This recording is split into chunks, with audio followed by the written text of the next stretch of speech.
Daily taste the daily. Ravichandra Reddy గారు నమస్తే అండి. నమస్తే ప్రసాద్ గారు. సార్, ప్రస్తుతం ఏపీలో ఉన్న రాజకీయ పరిణామాల నేపథ్యంలో జగన్మోహన్ రెడ్డి గారు ఇప్పుడు కాదు, వల్లభనేని వంశీ అరెస్ట్ అయినప్పుడు విజయవాడ జైలు దగ్గరికి వెళ్ళినప్పుడు అప్పుడే వార్నింగ్ ఇచ్చారు. అది పోలీస్ అధికారులను కావచ్చు, మామూలుగా ఐఏఎస్ అధికారులను ఉద్దేశించి కావచ్చు, రిటైర్ అయినా ఎక్కడున్నా సప్త సముద్రాల అవతల ఉన్నా సరే తీసుకొస్తానని చెప్పేసి అదొక వార్నింగ్. అక్కడ నుంచి నిన్నటి వరకు కూడా ఇదే తరహా వ్యాఖ్యలు. నేను వస్తా, మిమ్మల్ని లోపలేస్తా, నేను వస్తే లోపలేస్తాను అనట్లా, నేను వస్తా లోపలేస్తా. వస్తాకి వస్తేకి తేడా ఉంది. వస్తే అంటే ప్రాబబిలిటీ, వస్తా అంటే కన్ఫామ్. జగన్మోహన్ రెడ్డి గారికి ఆ వస్తా అనేది ఆ కాన్ఫిడెన్స్ ఎక్కడి నుంచి వస్తుంది? ఏ రకంగా పాసిబిలిటీ? లేకపోతే ఇది కూడా స్క్రిప్ట్లో భాగమేనా? స్క్రిప్ట్లో అలా రాసి ప్రసాద్ గారు అలా స్క్రిప్ట్లో రాస్తే ఆయన కొంచెం జూమ్ అవుతారు, ఓహో, ఆయన కొంచెం కూల్ అవుతారు. ఏటా మనమే వచ్చేస్తున్నామని బాగా నమ్మించేసి ఆ తర్వాత నమ్మక ద్రోహం చేసుకోవచ్చు. అంటే dirty dozen plus script writers ఎవరైతే ఉన్నారో ఈ మోనోపలి బ్యాచ్, ఆయన ఆ డార్క్నెస్ లో అలాగే ఉంచాలి, ఆ ఇల్యూజన్ లో అలాగే ఉంచాలి. మనం ఏం చేసాం, ఇప్పుడు 18 నెలలు దాటిపోయింది, 20 నెలలుగా వస్తుంది. 18 నెలలు దాటిన తర్వాత ప్రయాణం జరుగుతుంది. ఈ 18 నెలల్లో మనం ఇల్లు ఎంత చక్కదిద్దాం, వైఎస్ఆర్సీపీని ఎలా పునర్వ్యవస్థీకరించాం, వైఎస్ఆర్సీపీ పార్టీని నిర్మాణాత్మకంగా జనాలకు అనుగుణంగా, క్యాడర్కి అనుగుణంగా, లీడర్కి ఇంపార్టెన్స్ ఇచ్చామా, ఇప్పుడు ఫ్రీక్వెంట్గా వాళ్ళని మనం కలుస్తున్నామా. మన ఈ మధ్య ఒక సమావేశంలో అనంతపూర్కి సంబంధించిన ఎక్స్ఎమ్మెల్యే అన్న, అందరూ ఫోటోలన్నీ దిగి మా ఊర్ల నుంచి వచ్చిన వాళ్ళు కొంతమంది మాకు చూపిస్తున్నారు, కానీ మాకు అపాయింట్మెంట్లు దొరకట్లేదు అన్న మాట వాస్తవమా కదా? ఇప్పుడు కూడా సజ్జల గారిని విమర్శిస్తూ చేసిన మాట, నేనేం జగన్ గారి పిఏనా అని చెప్పి సజ్జల గారు వ్యాఖ్యానించినట్టు వచ్చిన పేపర్ కటింగ్ నా దగ్గర ఉంది. ఓహో, నా దగ్గర ఉంది. ఆ నాయకుడు ఎవరైతే ప్రశ్నించారో ఆ నాయకుడితో కూడా నేను మాట్లాడడం జరిగింది. ఏం జరిగింది అని తెలుసుకున్నా కూడా. అంటే జనరల్ ఇంట్రెస్ట్, అదేలేండి, వదిలి వచ్చిన పార్టీ. అవును.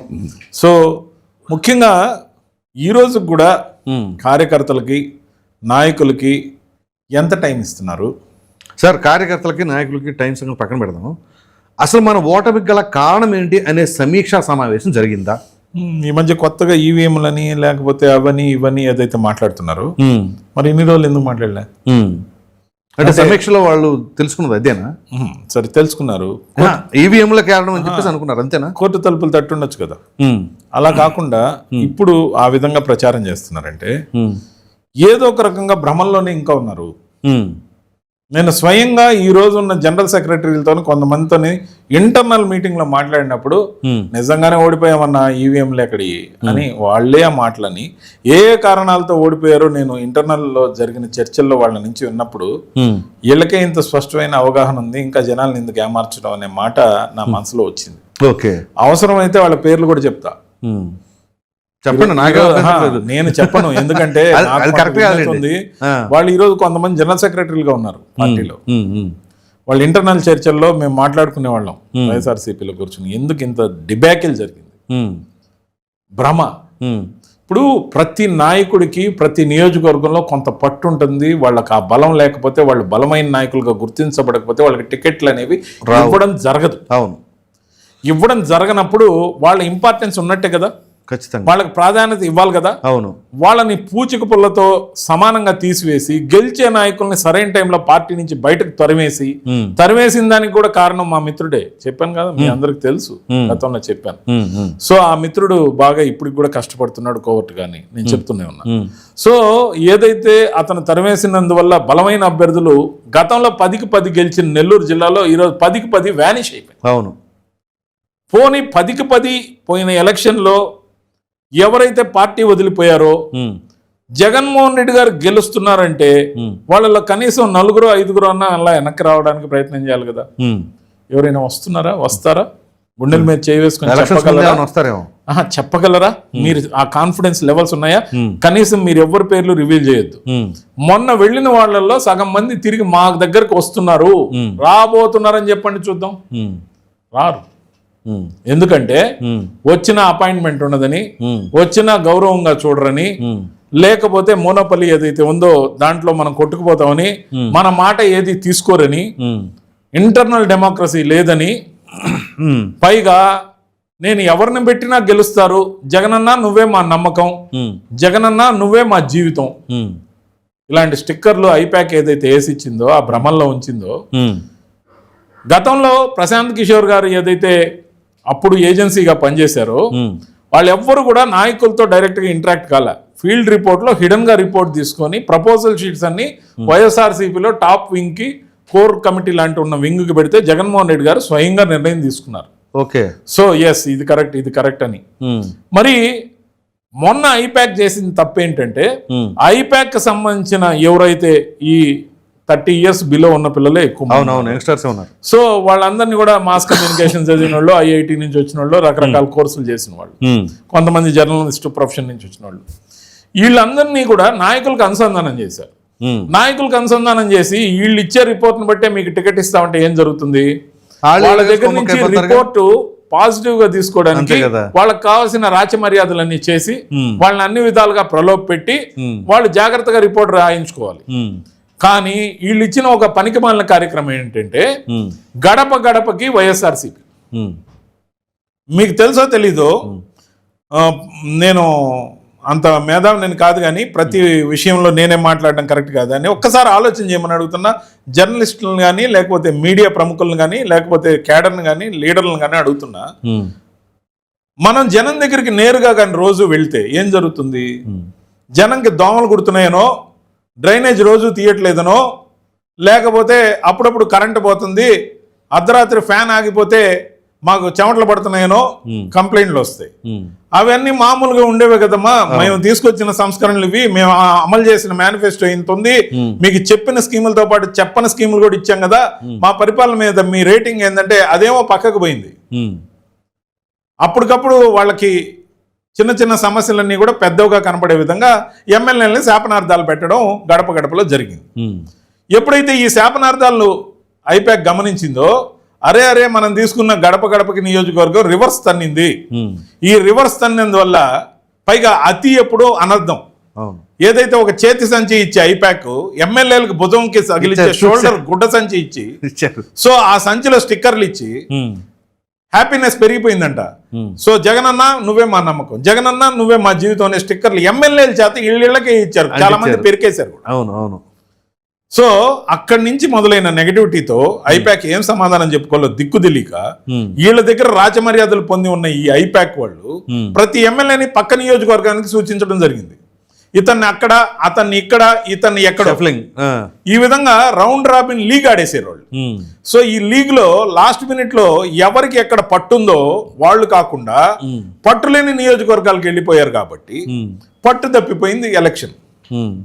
అంతేకాదు, ప్రధానంగా పేరున్న నాయకులకి పార్టీ అధినాయకుడి ఇగో రెచ్చగొట్టి వాళ్ళకి టికెట్ లేకుండా పార్టీ నుంచి సజ్జల గారు సరైన టైంలో బహిష్కరించిన తీరు, వాళ్ళకి స్థానం లేకుండా చేసిన తీరు ఏదైతే ఉందో పార్టీని సర్వనాశనం చేసింది. సో ఆ విధంగా దూసుకు వెళ్ళి 151ని మధ్యలో 5 తీసేసి, ఇదిగోండి సార్ 11 ఇచ్చాం తీసుకోండి, మీరు అసెంబ్లీకి అంటే పోతారా? పోవద్దు సార్, పోతే మనకు అవమానం జరుగుద్ది. ఏమండి, 2 సీట్లు ఇచ్చిన భారతీయ జనతా పార్టీ ఈ రోజున వాజ్పేయి గారి హయాం తర్వాత ఏకఛత్రాధిపత్యంగా 12 సంవత్సరాల నుంచి పరిపాలిస్తున్నాం. ఇంకో 3 సంవత్సరాల అధికారం మా చేతిలో ఉంది. ఆ తర్వాత కూడా సబ్సిక్వెంట్ గా గెలవడంతో పాటు గెలుపు మీద నమ్మకం ఉంది. ఎందుకంటే ఉన్నదే 28 రాష్ట్రాలు లడక్ కాకుండా మేము ఈరోజు 20 రాష్ట్రాలకు దాటి అధికారంలో ఉన్నాం. ఎన్డీఏ పక్షాలతో 6 రాష్ట్రాల్లో ఉంటే మిగతా పార్టీలు అన్ని కాకుండా సింగిల్ గా బీజేపీ 16 రాష్ట్రాల్లో అధికారంలో ఉందంటే మాకు నమ్మకం ఉండడానికి ఒక స్కోప్ ప్రాతిపదికత ఉంది. మీరున్నదే ఒక్క చిన్న రాష్ట్రమైన ఆంధ్రప్రదేశ్కి, తెలంగాణలో కూడా లేరు, కర్ణాటకలో లేరు, తమిళనాడులో లేరు. మీరు ఒక ఉప ప్రాంతీయ పార్టీ. మీ ఉప ప్రాంతీయ పార్టీ తిరిగి గెలవాలంటే పారదర్శకంగా జనం నచ్చేటట్టు మీ లీడర్లకు ఇచ్చే టైం ఎంత, మీరు ప్రభుత్వాన్ని ప్రశ్నించాల్సిన ప్రశ్నలేంటి, అడుగుతున్నవేంటి, రెచ్చగొట్టే మాటలేంటి అంటే మళ్ళీ మీరు తిరిగి వస్తే ఫ్యాక్షన్ తరహా వాతావరణం ఉంటది అని భయభ్రాంతులను చేస్తున్న స్క్రిప్ట్లు ఇస్తున్నారంటే ఎట్టి పరిస్థితుల్లో వాళ్ళ భాషలో చెప్పాలంటే ఆ సైకోపాలను మనకు వద్దు అని చెప్పి వాళ్ళు చేస్తున్న ప్రచారం అంటే అదే. చంద్రబాబు నాయుడు గారు లేకపోతే తెలుగుదేశం పార్టీ నుంచి మొదలైన ఈ ప్రచారం కూటమి కూడా తీసుకోవాల్సిన అవసరం పడింది. సో ఈ విధమైన ప్రచారం నిజమే కదా అని ప్రజలు భావించే, ముఖ్యంగా యువత ఉపాధి గురించి, ఉపాధి అవకాశాల గురించి, ఫ్యాక్టరీలు రావాలని, డెవలప్మెంట్ జరగాలని కోరుకుంటుంది. లేదా కనీసం ఆ విధమైన వాతావరణం కావాలని, రాష్ట్రం ప్రశాంతంగా ఉండాలని కోరుకుంటుంది. మేము వస్తే మిమ్మల్ని అందరినీ వేసేస్తామంటే మిమ్మల్ని ఎందుకు రాణిస్తారు? ఇలాంటి స్క్రిప్ట్లు రాస్తున్న వాళ్ళు కోవట్లా కాదా? సో ఇలాంటి స్క్రిప్ట్లను గుడ్డిగా చదువుతున్న జగన్మోహన్ రెడ్డి గారికి పార్టీ మీద పట్టుందా? రాజకీయంగా ఇప్పటికైనా అవగాహన, తను సొంతంగా నిర్ణయాలు తీసుకోవాలి, తను సొంతంగా మాట్లాడాలి అన్న ఆలోచన ఉందా? అది లేనంత కాలం రావడం అనేది ఆయన ఒక్కడు మాత్రమే ఓటు గ్రాబర్ వైఎస్ఆర్సీపీకి. నిజంగా చెప్తున్నా, రెడ్లందరూ కూడా వైఎస్ఆర్సీపీ తిరిగి గెలవాలని ఎందుకు బలంగా కోరుకుంటున్నారంటే, సామాజిక వర్గాల్లో ఏదైతే ఇప్పుడు చంద్రబాబు నాయుడు గారితో పోటాపోటీగా రెడ్లు పోటీ పడేవారు, ఇప్పుడు ఎక్కువ మంది తెలుగుదేశంలోకి లేకపోతే ఇతర పార్టీల్లో కూడా రావడం జరిగింది. మనం ఎందుకు ఈ వలసలు మొదలైన రివర్స్ వలసలు ఉంటాయంటే, కొంతమంది గ్రామాల్లో ఇంకా కూడా వైఎస్ఆర్సీపీ ఇంకోసారి అధికారంలోకి రాకపోతే మన భవిష్యత్తు ఏమైపోతుంది అంటే, రెడ్లు చాలా తక్కువ పర్సెంట్ ఉన్నారు ప్రసాద్ గారు, కానీ ప్రభావితం ఎక్కువ చేయగలరు. సో మాకు ప్లాట్ఫామ్ లేకుండా పోయింది. ఇప్పుడు కమ్మ సామాజిక వర్గం, కాపు సామాజిక వర్గం కలిసి పనిచేస్తున్నాయి, మనం అధికారానికి దూరం అయిపోయాం, మన మీద వివక్ష కొనసాగుతుందనే ఫీల్లో వాళ్ళు ఉన్నారు. చంద్రబాబు నాయుడు గారు, లోకేష్ గారు దాన్ని తగ్గించే ప్రయత్నంలో ఉన్నారు. పవన్ కళ్యాణ్ గారు కూడా ఆ నిర్మాణాత్మకమైన వైఖరి తీసుకోవాలి మనం అనే ఆలోచనలో ఉన్నారు. భారతీయ జనతా పార్టీ పెద్ద ఎత్తున రెడ్డి సామాజిక వర్గానికి కూడా స్వాగతం పలికేందుకు సిద్ధంగా ఉంది. మరి ఎన్ని కోణాలను విశ్లేషించుకోకుండా గుడ్డెత్తు చేలో పడ్డట్టు రేపు వస్తే వేసేస్తాం, రేపు వస్తే పర్వాలే, వస్తా వేసేస్తాం, ఇది మరి టూ మచ్. అంటే ఈ నెలలో ఏమన్నా జీతం పెంచమని అడుగుంటే అలాంటి స్క్రిప్ట్లు రాసుంటారు. అందుకే ఇప్పుడు వస్తే వేసేస్తా అన్నప్పుడు ఒకవేళ 3 లక్షల జీతం ఉందనుకోండి, 5 లక్షలు హైక్ ఇస్తాడన్నా వస్తా వేసేస్తాను రాద్దామని రాసేసి ఉంటారు. అంతకు మించి ఇంకేం లేదు, అతిశయం. ఇందాక అంటున్నా 2029లో ఒకవేళ అధికారంలోకి రాకపోతే జగన్మోహన్ రెడ్డి గారిని, జగన్మోహన్ రెడ్డి గారి పార్టీ మీద ఇన్వెస్ట్ చేస్తున్న నాయకుల్ని ఏ విధంగా జగన్మోహన్ రెడ్డి గారు ఆదుకుంటారో చెప్పాలి.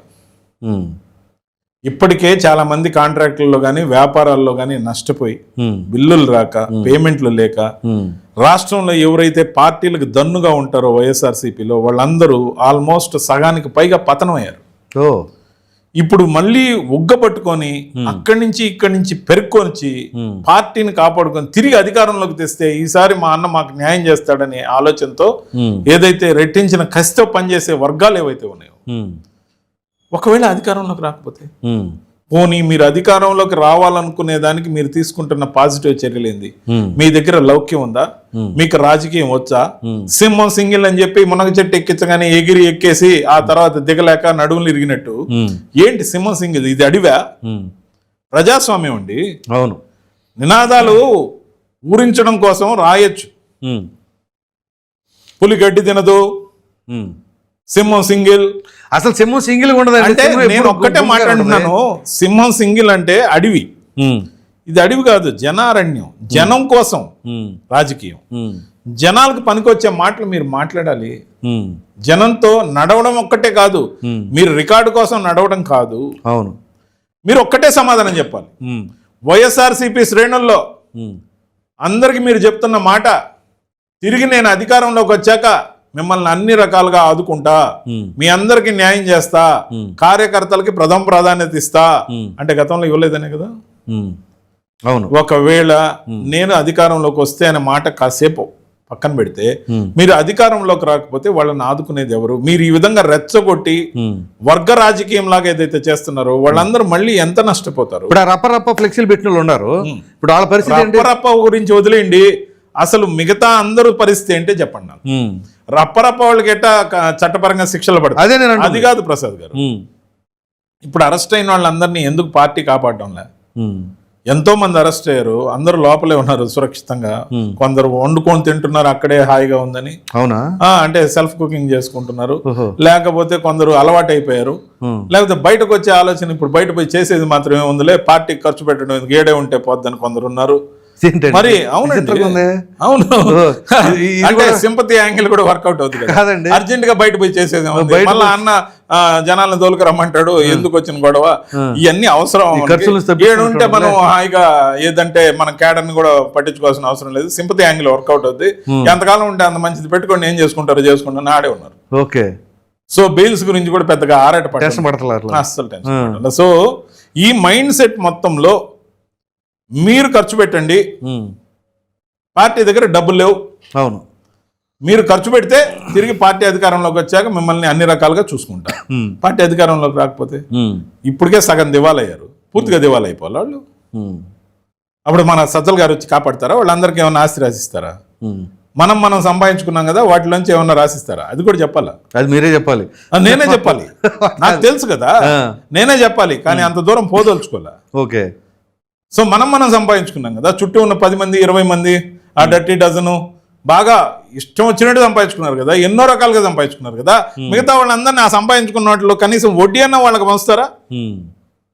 లేదు పండించుకొని తిన్న కొట్టేసిన భూముల్లో నుంచి వచ్చే పంట అయ్యన్న వాళ్ళకి ఇస్తారా? ఏంటంటే మీరు ఇప్పుడు కొత్త కేసులు చూస్తున్నారు, కొట్టేసిన భూములని చాలా ఉన్నాయండి, చాలా ఉన్నాయి. అవన్నీ మాట్లాడడం అనవసరం, ఎందుకంటే మేము అధికారంలో ఉండి చేయాల్సిన పనులు చాలా ఉన్నాయి. చేయండి సార్, ప్రజలకు నష్టం వచ్చేవి. అవును, భూములు కొట్టేటువంటి. అవును, వాటి మీద సబ్సిక్వెంట్ గా కూటమి ప్రభుత్వం ఏమేమి చర్యలు తీసుకోవాలో తీసుకుంటాం. కానీ అన్ని ఊరికే మీడియాలో మాట్లాడితే ఎందుకు, అందుకనేసి మాట్లాడారు. సార్ ప్రభుత్వం దృష్టికన్నా తీసుకెళ్ళండి, ఖచ్చితంగా తీసుకెళ్తాం. Right sir, thank you.